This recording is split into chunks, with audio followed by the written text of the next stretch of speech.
We are nearing the end of the 48 ways to wisdom. Our sages of blessed memory were the absolute exemplars of wisdom, and they distilled for us 48 different pathways to wisdom, 48 different methods of acquisition of the Almighty's Torah. Our nation, we have an outlandish claim. We claim that the Almighty delivered for us His wisdom. And that's just an incredible thing, an incredible gift. It's the greatest gift ever conveyed in all of history. And we have been dedicated to try to absorb it and to study to the best of our abilities for the last 3,336 years. This is our national pastime. This is our national obsession. And because the Torah is so vast and so effectively infinite, it's really hard to study it at all. And it's really hard to absorb it. And our sages dedicated the time and the effort to give us the best practices, the best methods, the best means of acquisition to acquire the Almighty's Torah. And we're up to way number 43, Shomea Umosif. Shomea means to hear, to listen, Umosif, and to add. To hear and to add on. Not just to hear, to listen, but to listen and to add and to increase. Now, what exactly does that mean? Of course, when we say to listen, that's what we're doing. The Jewish people, when they were offered the Torah, they said, Na'aseh v'nishma, we will listen, we'll do and we'll listen. A central part of Torah study is to listen, is to hear. The Almighty is giving us His Torah. And it's our job, it's our duty to listen and to absorb and to hear what He has to say. But what does it mean, Shomea Umosif? To increase, to add on. And of course, the commentators, as they always do, they give us a panoply of different interpretations. And these, of course, are not mutually exclusive. These are all elements of what the sages meant when they said Shomea Umosif. So the basic idea that the commentaries tell us is that when we study, we're Shomea, we hear. We should not subsist with what we're listening to, with what we're hearing, with what we're learning. We should always try to be Mosif, try to add on. If you think about how enormous the Torah is, it's effectively infinite. You recall perhaps a couple of weeks, months ago, we had a discussion, it's on one of the podcasts, about the infinity of the Torah. It's infinite. And we have a little teaspoon, and we're trying to drink from the vast oceans of the Torah. And someone could get despondent and disenchanted and depressed about how little they know and how pitiful and pathetic their knowledge is versus what Torah actually is. You think about just the Talmud and just a basic cursory study of the Talmud. That's a project that takes years. And that's just the Babylonian Talmud. What about the Jerusalem Talmud? And what about actually knowing it? What about reading the commentaries, the Rashi, the Tosfos, and the multitudes of commentaries? And all the Midrash. And that's only in the revealed Torah. What about the hidden Torah? What about the Kabbalistic literature, which is so enormously vast? If you are serious about this and you really want to study the Almighty's Torah, it's very depressing. The amount that you know is a tiny granule of sand. And there's enormous, vast beaches of endless sand. There's the Sahara Desert, and you have one granule of sand. It's depressing. So our sages are telling us, you don't have to swallow it all at once. Shomea, you learn. Umosif, and you're always increasing. And every day you're increasing your knowledge. And we are told that the study of Torah is actually exponential. Meaning that the more you study, you don't study at the same rate. It grows in a geometric fashion. So when you study, 1 unit of study, the next day that same effort and that same time and that same dedication will actually yield 1.01 of that unit. because it's all interconnected. All of Torah is an enormous matrix of the Almighty's divine wisdom. And thus, when you're listening and you're learning, it's going to increase. And there's the very slow and gradual, but there's a snowball effect where as you learn, your capacity to learn actually increases. And this is a very helpful idea that the sages are telling us, that you're shomeh, you're learning, and you're mosif. And you're not going to be content with mediocrity. If someone is content with what they know, they're in very big trouble. They're not fulfilling this requirement of shomeh u'mosif always increasing, but it's also very dangerous. We had actually earlier in this book of Pirkei Avos, in chapter 1, we studied that a very long time ago. In chapter 1, we read about how Hillel said that if someone does not increase their studies, they are liable to be executed. Not, of course, in the human court, but in the eyes of the Almighty, so to speak. This is like a capital offense. The Almighty gives you this incredible gift and you're not interested in it. You're rejecting it. You're pushing it away. You're saying, I've had enough. I don't need any more. That is an affront, so to speak, to the Almighty. And really, of course, it's not actually a capital offense, but on a conceptual level, it's something which is an insult to the Almighty and really ought to be a capital offense. And I want to read to you a frightening comment from Rabbeinu Yonah on that Mishnah. Mishahu chacham, a person who is a chacham, a wise person, a sage, a scholarly person, but doesn't want to add wisdom. And they say in their heart, I already studied enough. I read the whole Torah. I read the Mishnah. I read the Talmud. I understand it. I see the ways of the Torah and the pathways of Torah. Now I could move on to other things. Why do I need all this pain? Studying Torah, it's demanding and it's difficult. I've had enough. I'm content. Why do I need to delve into it deeper? Says Rabbeinu Yonah, I'll read you what his words. Yehi ratzon, may it be the will of God, shezeh ha'ish yamus. This person should die. The great Rabbeinu Yonah, one of the great medieval commentators on the Torah, on the Mishnah, on the Talmud, he's saying, may it be the will of God that this person dies. V'yasef el amav, and he should be gathered to his people, which is a term of saying that they died. We're told, and again, it's hard for us living in the modern world, and some of these ideas are so foreign to us. It's hard for us to appreciate this. But if you read what the Almighty is telling us, and you read what our sources say, the reason why we're here, why did the Almighty create us? Why did He give us life? What are we here to do? We're here to do His will. And that is encapsulated in the Torah. Our Torah is our life. That's what we're here to do. That's the main course. That's the main objective of life. And if a person's saying they want to opt out, I've studied enough, I don't want to increase, in effect, they're saying, I don't want life.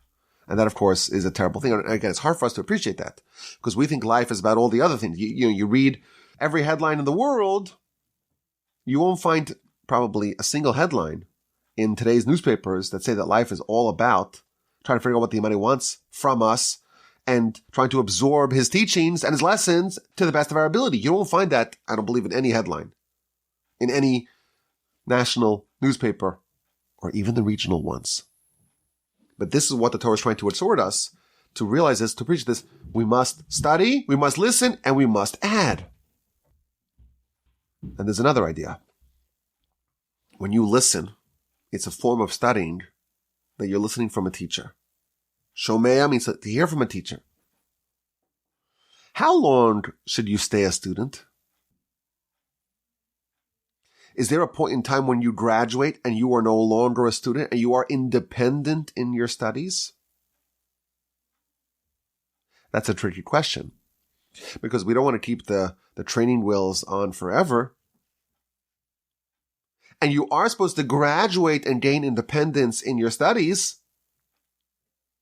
And then one of the primary objectives in the great yeshivos is that the students can learn how to learn, can study how to study, and can develop a degree of independence. But nevertheless, that does not mean that a person should not have a teacher. You should be shomea to hear from a teacher, umosif, and continually hear from a teacher. My grandfather, blessed memory, he made it a practice to always have a teacher. To always have a teacher. And in 1936, when the great Rebbe Yerucham Levovitz passed away, suddenly, at a young age, my grandfather migrated to a different teacher. And when he passed away, he found a different teacher. And when he passed away, he found a different teacher. And at the end of his life, you were to ask him, who is your teacher? He would point to a great rabbi who was 20 years his junior. Why? Because you should always have a certain element of your Torah life should be shomea, umosif. You should always be listening and not opt out of listening. That doesn't mean that you listen to the teacher for everything. It doesn't mean that you don't actually learn on your own. Of course you do. But we must maintain some relationship with a teacher. And there's a risk. There's always a risk. And there's a great danger. And that is when Torah becomes stale.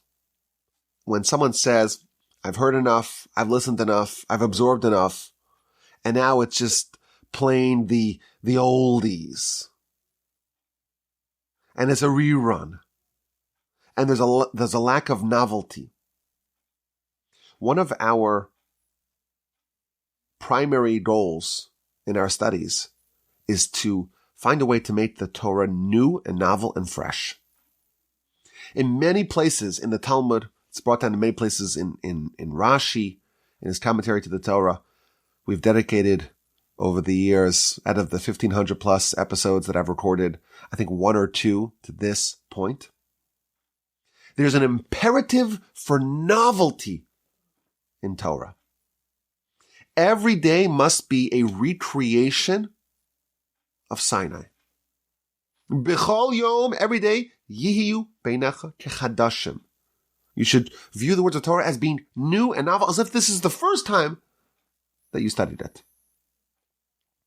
It shouldn't be like some sort of ancient, archaic, obsolete, boring teaching.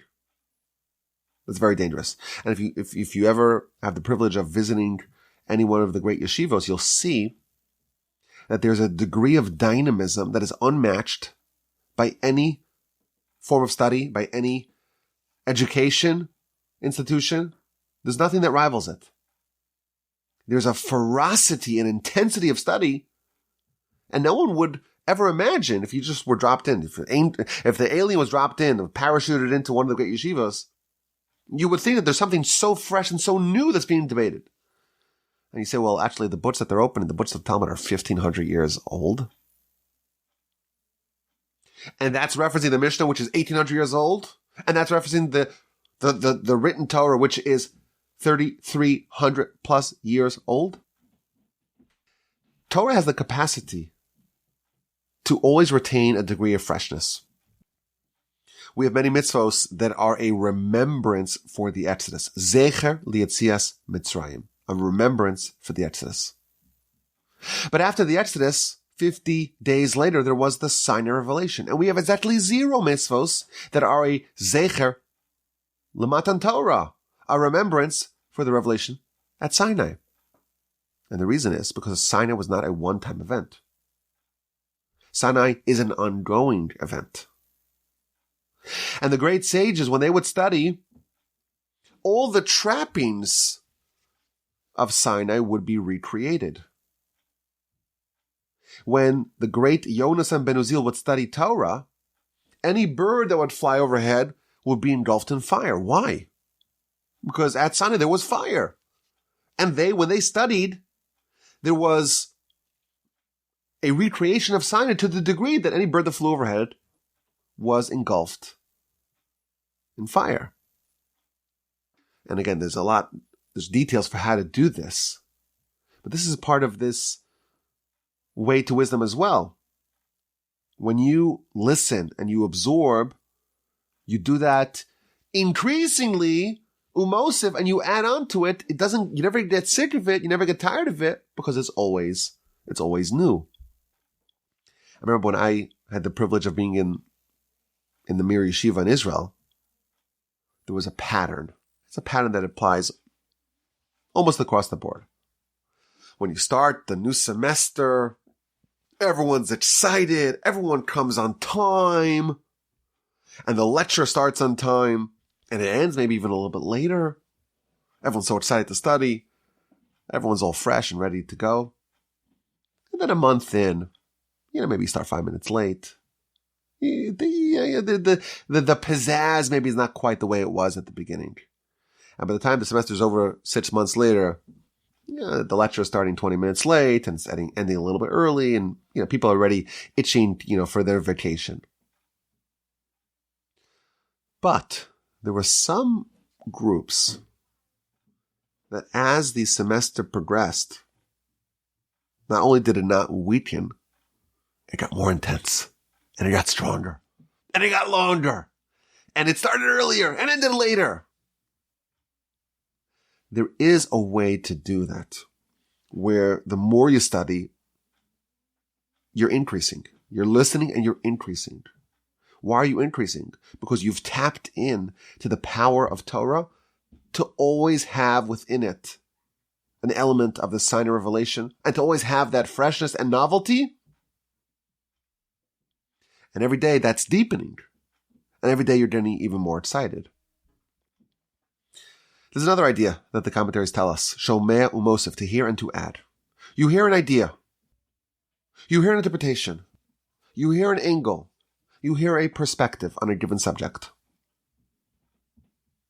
There was a question. That was resolved. You have an answer. You have a resolution. You can move on.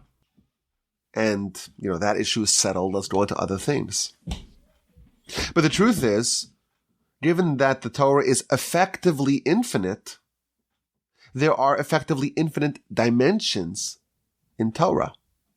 So you could hear Shomea Umosef, and you could add. You could add an insight of your own. Every single day there are new books being published on Torah. Again, this is thousands of years old. And every single day, there are new books being published. I have a computer program that has scanned more than 100,000 Torah books. And I didn't pay for the full plan. The full plan's like 150,000. And they're always sending updates to all the new books that were published. How is that possible? It's because the Torah has this capacity to increase, to expand. And our sages are encouraging us, if you want to really absorb Torah, it's not enough to just say, I'm going to listen. You should add. You can and you ought to add insights and novelties of your own. But of course, there's a process here. You have to be ready to add. First, you have to listen. And then you add. When you're listening, you're learning how to properly study. You're learning from a great teacher the system, the method, the methodology, the mechanics of how to develop an idea, and to make sure that it's tight and that it's sharp and it's consistent with the rest of the Torah. Once you have that system, then it's okay for you to kind of go on your own and to go add. The classic example of this is the great Rabbi Eliezer. Rabbi Eliezer was the student of Rabbi Yochanan ben Zakkai, one of the teachers of Rabbi Akiva, and we find two apparently contradictory statements about Rabbi Eliezer. The Talmud in the book of Sukkah on page 28a tells us that Rabbi Eliezer testified upon himself, in my entire life, I never taught something that I did not previously hear from my teacher.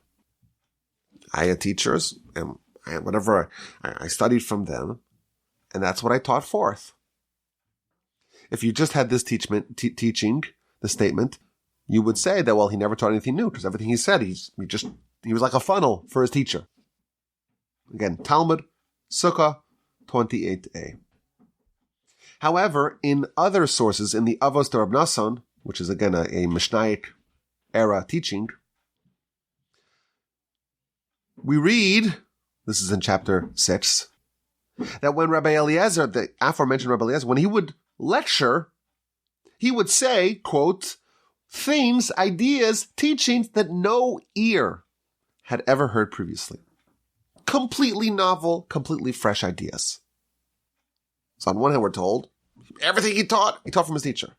And then we're told that he taught new things that were never previously experienced or heard before. Those seem to be irreconcilably at odds with each other, but the truth is they're both true.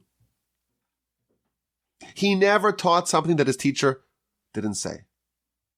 And he taught new things that no one ever heard before. And they're both true. Why? Because his way of studying, he would listen and he would add. And he listened with such intensity that he was not only able to hear what his teacher said on a given matter, he was able to absorb the system, the method, the way of understanding, the methodology of his teacher. It was an active listening, not only to understand what he's saying on this matter, but understand how he's saying it and the system in which he says it. And then he would use that system to apply it in other fields and other dimensions and other areas. So he could both say novel things that no one ever heard before, but it's all in the style, in the method, in the same way that his teacher taught. To be a proper student, it means not only to hear what the teacher has to say in a multitude of arenas of subjects, but also to develop a way of understanding what your teacher would say in other areas that your teacher does not opine on. That's the way to really absorb the system of the teacher. I can confidently say that what I'm saying over here, my teacher would have said, even though I never heard it from him. Why? Because that's the degree of listening that he did. He was able to listen and to add. I remember reading a great story about this. I mentioned earlier my grandfather's first teacher was the great Rabbi Yerucham Levovitz, passed away in 1936. He was a colleague of Rabbi Naftali Trupp. Now, these names might not mean anything to you, but in the great yeshivos, there's a book, in every single yeshiva in the world, there's a book with the insights and the novel teachings of Rabbi Naftali Trupp. And he was the head of the yeshiva in Radin, and Rabbi Yerucham was part of the staff in the yeshiva in Radin. So they were friends and colleagues. And Rabbi Yerucham tells a story that the great Rabbi Naftali Trupp, his colleague, he would always study the teachings of the Rashba. And again, if these names don't mean anything to you, the Rashba is one of the primary medieval commentators on the Talmud. The Talmud and many other writings as well. If you think of the era of Rashi, Rambam, Ramban, Rashba is one of the sages of that era. So the Rabbi Trupp, in Radin, he would always study the teachings of the Rashba. And he would try to follow this system, to listen and to add, meaning to learn the system of the Rashba. So Rabbi Yerucham, he had a challenge for his colleague. He found a question that the Rashba asks. And he asked his colleague, who always studied the teachings of the Rashba, I want you to intuit what the Rashba would answer to this question. What do you think? You've studied the Rashba so much. Tell me how he would answer this question. So the rabbi thought about the question, and he's like, I think the Rashba would answer like this. He gave an answer. He says, no, you're not there. You're not there. So he thought a little more. He says, I think the Rashba would answer like this. Oh, you're not there. You're not there. And then he thought a little more, and he gave a third answer. And then he opened up the book for him. And he sees the Rashba gives three answers. Answer 1 was the first answer that he gave. Answer 2 was the second answer that he gave. And answer 3 was the third answer that he gave. He was able to assimilate within himself the system of thinking and study of the Rashba. He was able to intuit what the Rashba himself would say. That's what Rebbe Eliezer was doing. He never taught anything that he didn't hear from his teacher. And he taught things that no one ever said before. And they're both true because that's the system of Shomea Umosif. There's another idea. Again, there's only two words in the Mishnah. Shomea Umosif, that's it. And once you unpack it, you find so many different angles to it. When you hear something, you hear an idea, you hear an explanation, you hear a question, you hear an answer, you hear an analysis. What do you do with that? You could just file it away. Okay, this is an answer, a question, an idea. But there's a way also to increase, to wrestle with the idea, to have a form of active listening. And you could add on to it. You could listen in a way that you understand all the different consequences of this idea. And you can add on addenda to it. With this new idea, this adds clarification to this and this and this thing. According to this, we can resolve this question. There's a way to understand the idea in isolation. It's a discrete idea. And you just have this idea the way it was taught to you. Shomea Mosef means to listen in an active way that you can actually add it to your understanding in other areas as well. And that, of course, is a totally different level of understanding, where the new insight spills over to other areas and to other matters. And that's what we're encouraged to do, not just to listen and to learn, of course, but to listen and to add, to process this new idea in a way that it changes and it alters, it upgrades how you understand things. And that, of course, is a totally different measure of how well you understand it. You understand it to the degree that you're able to apply it in many other domains and areas of study. So this, of course, is a much higher level of listening, but I would say in the most basic level. You gotta listen. Sometimes we're so caught up in our own perspective, and maybe we have an idea, and I think I'm particularly guilty of this. Whenever I hear a lecture, I'm like, oh, I have an answer. And I'm so caught up with my own answer that it's hard for me to actually listen to what someone else has to say. So all this is predicated upon actually hearing what someone else has to say. And that, I think, is a bit easier said than done.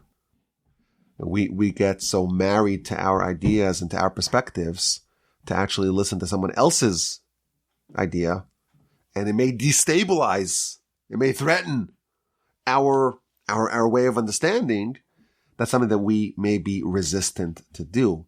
But if we want to acquire the Imani's Torah, part of it, an element of it, a pathway to it, a way to wisdom is way number 43, Shomea Umosif, to listen and to add, to listen and to continually listen and to add on your own, to listen in an active way, to listen and to add a wrinkle and another idea to it.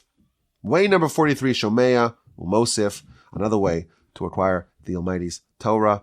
I appreciate your listenership, and I hope to hear from you with any questions, comments, or feedback. And of course, you can always send me an email, rabbiwolbe@gmail.com.